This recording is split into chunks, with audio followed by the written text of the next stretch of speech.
Na vida de Cristo, de perfeita obediência à vontade de Deus, e em seu sofrimento, morte e ressurreição, Deus proveu o único meio de expiação do pecado humano. De modo que os que aceitam essa expiação pela fé possam ter vida eterna e compreender melhor o infinito e santo amor do Criador. Essa expiação perfeita vindica a justiça da lei de Deus e a benignidade do seu caráter, pois ela não somente condena o nosso pecado, mas também garante o nosso perdão. A morte de Cristo é substituinte e expiatória, reconciliadora e também transformadora. A ressurreição corpórea de Cristo proclamam a vitória de Deus sobre as forças do mal e assegura a vitória final sobre o pecado e a morte, para os que aceitam essa expiação. Vamos conhecer um pouco mais sobre o plano da salvação hoje. Então, pegue a sua Bíblia e vamos estudar. Independentemente de quem tenhamos sido ou o que tenhamos feito no passado, Deus nos ama com um amor eterno, dispondo-se a vir ao mundo e passar pela agonia da cruz a fim de resgatar a humanidade perdida.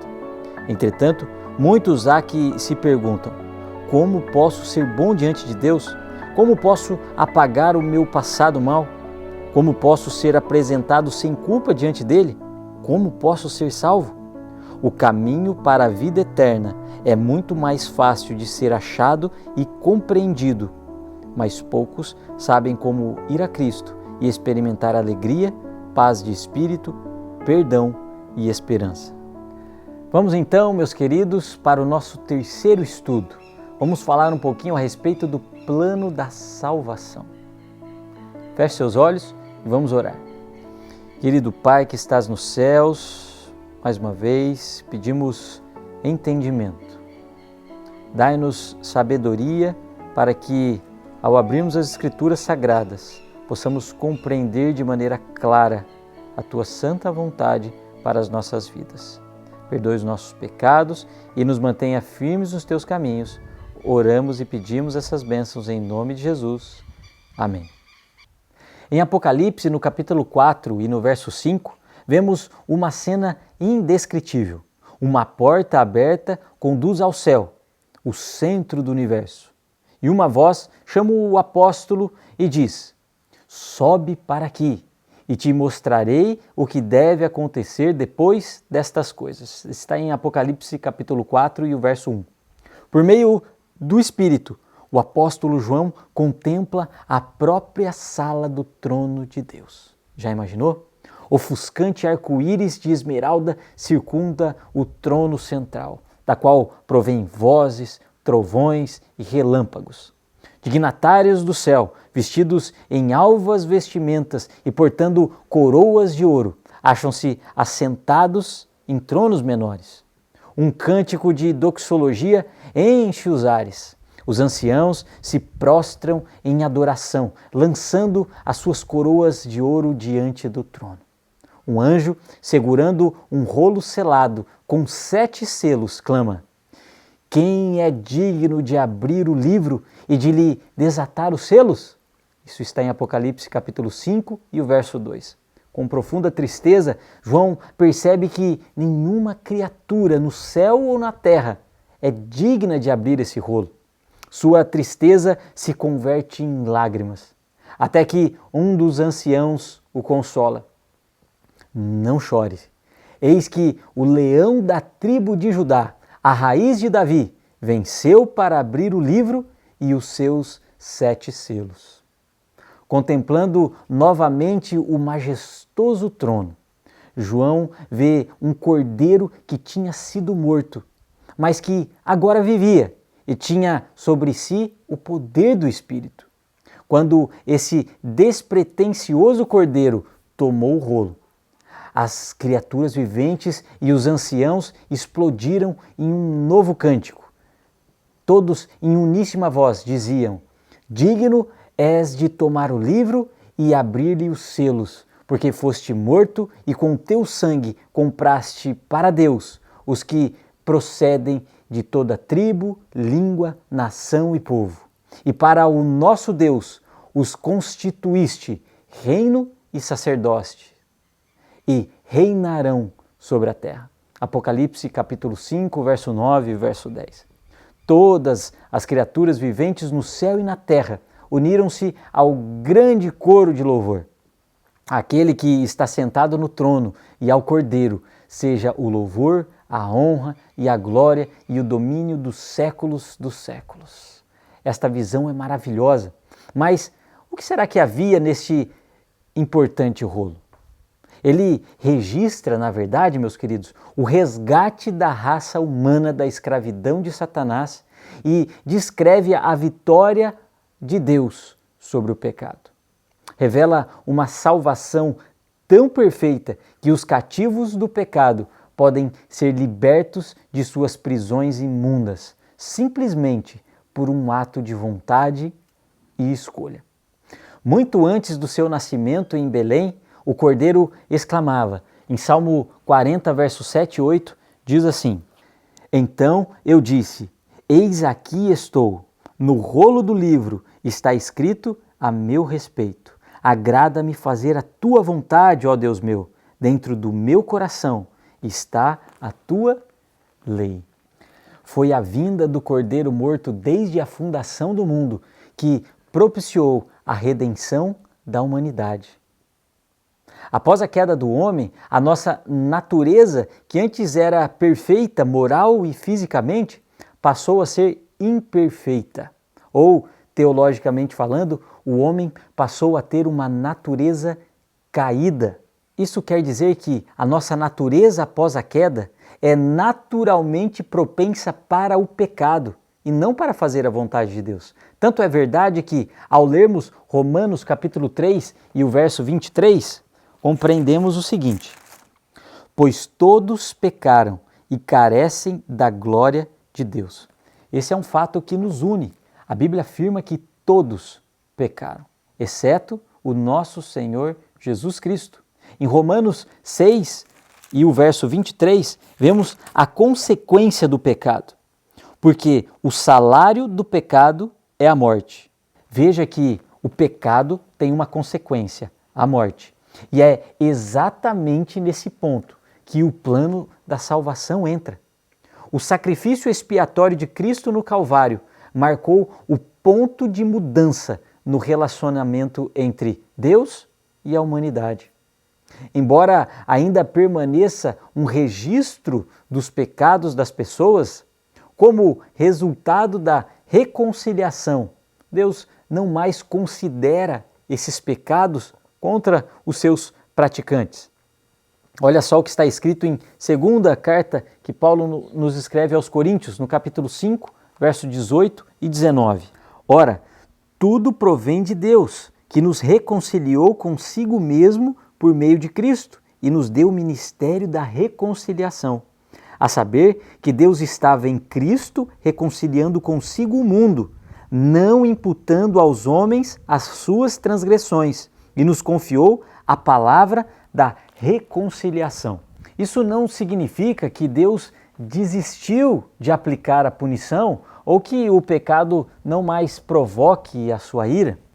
Em vez disso, significa que Deus encontrou um meio para garantir perdão ao pecador arrependido, embora ainda manteve perante o universo o elevado padrão de justiça de sua eterna lei. A morte de Cristo, portanto, meus queridos, foi uma necessidade para que o Deus de amor pudesse manter sua justiça e retidão. A morte expiatória de Jesus Cristo se tornou uma necessidade moral e legal.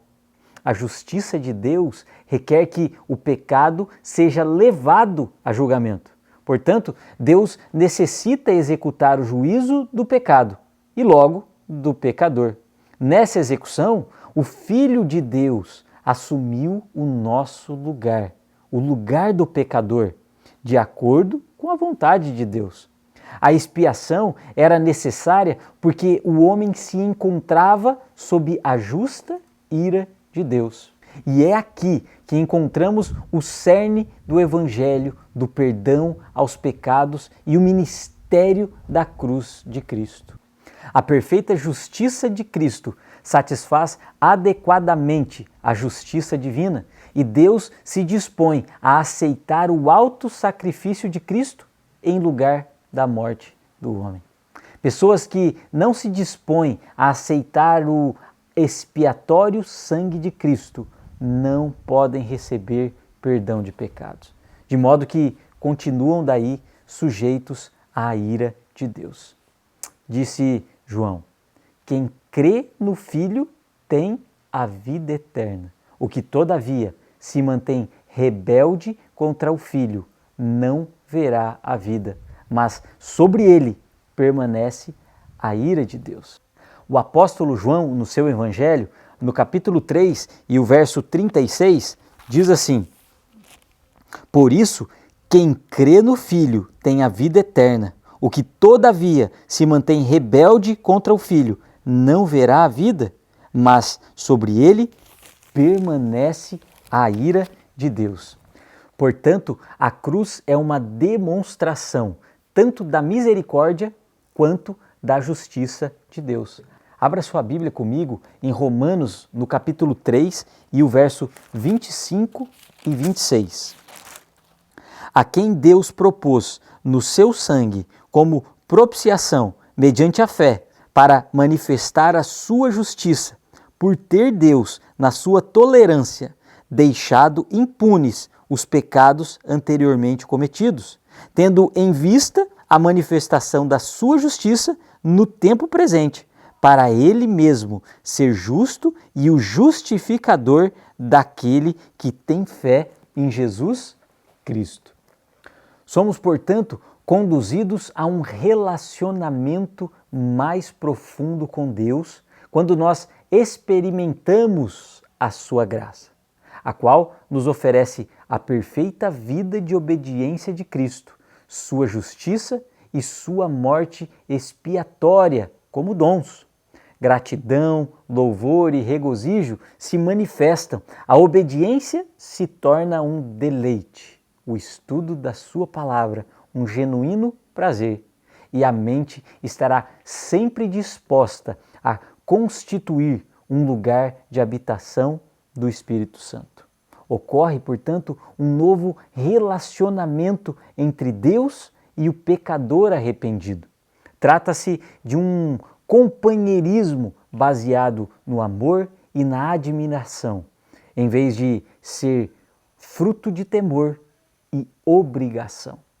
Quanto mais entendermos a graça de Deus à luz do Calvário, menos lugar encontraremos para nossa própria justiça e melhor perceberemos quão abençoado nós somos. O mesmo poder que operou Jesus Cristo, quando Ele ressuscitou dentre os mortos, transformará a nossa vida. Em vez de fracasso, experimentaremos vitória diária sobre o pecado.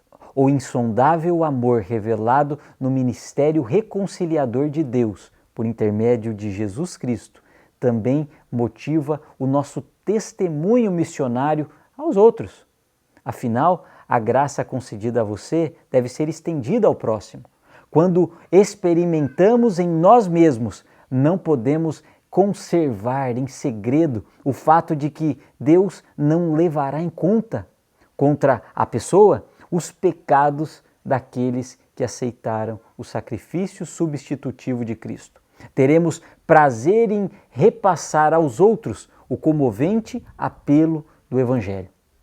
Em nome de Cristo, pois, rogamos que vos reconcilieis com Deus. Teremos prazer em repassar aos outros o comovente apelo do Evangelho, que está em 2 Coríntios, no capítulo 5, verso 20 e 21.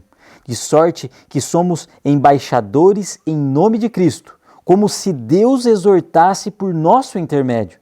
Em nome de Cristo, pois, rogamos que vos reconcilieis com Deus.